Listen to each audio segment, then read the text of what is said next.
ಚಪಾತಿ ಆಗ್ಲಿ, ದೋಸೆ ಆಗ್ಲಿ, ಇಡ್ಲಿ ಇರ್ಲಿ, ನಾನ್ ವೆಜ್ ತಿನ್ನೋರು ಅವ್ರಿಗೆ ಕಾಂಬಿನೇಷನ್ ಅಂತ ಅದ್ರ ಜೊತೆ ಇಷ್ಟಪಟ್ಟು ತಿನ್ನೋದು ಚಿಕನ್ ಗ್ರೇವಿನ. ಆ ಚಿಕನ್ ಗ್ರೇವಿನ ಸ್ಪೈಸಿಯಾಗಿ ಹೇಗ್ ಮಾಡೋದು ಅಂತ ನೋಡೋಣ.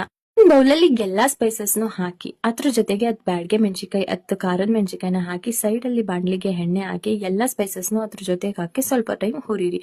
ಹುರಿದ ಆದ್ಮೇಲೆ ಅದಕ್ಕೆ ಆ ತಕೊಂಡಿರುವಂತ ಮೆಣಸಿಕಾಯಿನೂ ಹಾಕಿ ಹುರಿದು ಆರದ್ಮೇಲೆ ಪೌಡರ್ ಮಾಡ್ಕೊಳ್ಳಿ. ಹಾಗೆ ಚಿಕನ್ಗೆ 1 ಟೇಬಲ್ ಸ್ಪೂನ್ ಉಪ್ಪು, 2 ಟೇಬಲ್ ಸ್ಪೂನ್ ಮೊಸರನ್ನ ಹಾಕಿ, ಅದ್ರ ಜೊತೆಗೆ ಗ್ರೈಂಡ್ ಮಾಡಿರೋ ಪೌಡರ್ನ ಹಾಕಿ, ಸ್ವಲ್ಪ ಕೊತ್ತಂಬರಿ ಸೊಪ್ಪು, ಸ್ವಲ್ಪ ಪುದೀನ ಸೊಪ್ಪು ಹಾಕಿ ಚೆನ್ನಾಗಿ ಮಿಕ್ಸ್ ಮಾಡಿ.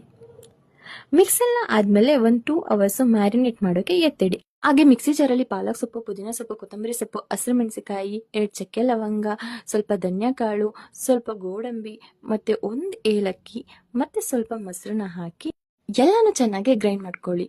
ಆ ನಂತರ ಪಾತ್ರೆಯನ್ನ ತಕೊಂಡು ಎಣ್ಣೆ ಹಾಕಿ ಅದಕ್ಕೆ ಮ್ಯಾರಿನೇಟ್ ಮಾಡಿರೋ ಚಿಕನ್ನ ಹಾಕಿ ಅದನ್ನ ಚೆನ್ನಾಗಿ ಬೇಯಿಸಿ, ಅದ್ರ ಜೊತೆಗೆ ಶುಂಠಿ ಬೆಳ್ಳುಳ್ಳಿ ಪೇಸ್ಟ್, ಸ್ವಲ್ಪ ಟೊಮೊಟೊ ಪ್ಯೂರಿ, ಮತ್ತೆ ಗ್ರೈಂಡ್ ಮಾಡಿರೋಂತ ಮಸಾಲೆನ ಹಾಕಿ ಚೆನ್ನಾಗಿ ಫ್ರೈ ಮಾಡ್ಕೊಂಡ್ರೆ ಸ್ಪೈಸಿ ಅಂಡ್ ಟೇಸ್ಟಿ ಆಗಿರೋ ಚಿಕನ್ ಗ್ರೇವಿ ರೆಡಿ ಆಗುತ್ತೆ.